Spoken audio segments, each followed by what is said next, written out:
Sa araw na ito, ipagdiriwang po natin ang buhay, paglilingkod, galing, utak, puso at dangal na tatak serbisyo at kalingang UP Diliman.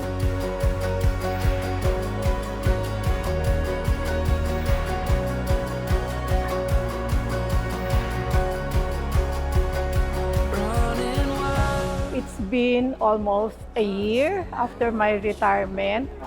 It's exciting every day. Ang dami mo palang pwedeng gawin. In fact, without UP, I don't know how I could have survived as a scholar. During the pandemic, at least hindi kami ganun naghirap kasi may trabaho pa rin ako or continuous pa rin yung nakukuha kong sahod gawa ng UP. Yun na rin yung naging way ko para magbigay din ng tulong sa iba.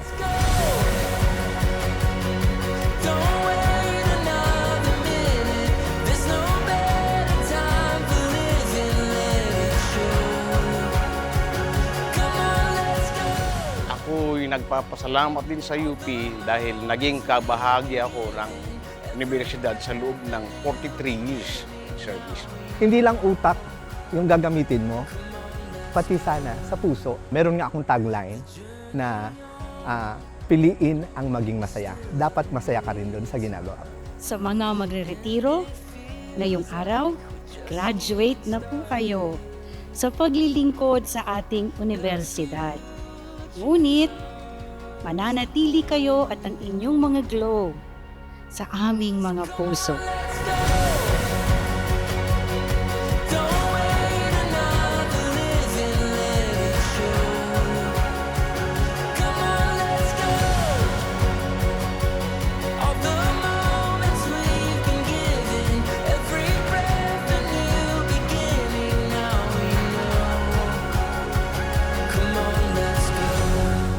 I found most articulate the day-to-day quiet service of the professor who prepares his lessons, plots out his strategy, grades his or her students, the administrative personnel who goes about the daily task day after day to make this institution work.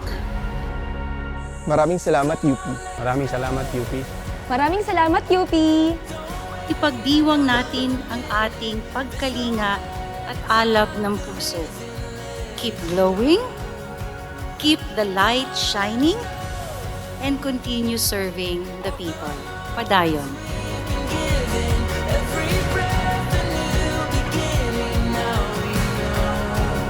Maraming salamat UP. Maraming salamat, UP. Maraming salamat sa UP.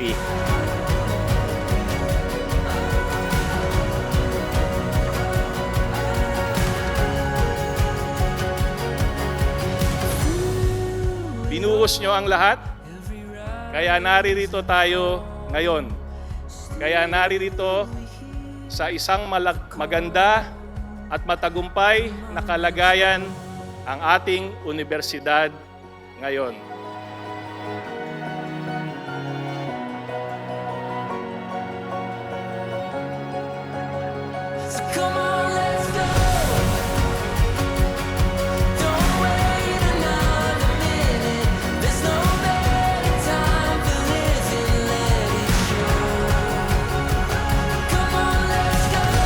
Pagyamanin pa natin ang mapagkaningang paglinang sa atin ng ating pamantasang hirang. At higit sa lahat, ipagpatuloy natin ang pagkalinga sa isa't isa upang higit pang malinang ang ating kakayahang makapaglingkod ng tapat, ng may husay at dangal. Hindi lamang para sa UP, kundi sa ating sambayanan. Maraming salamat, UP! Maraming salamat, UP. Maraming salamat. Maraming salamat, UP!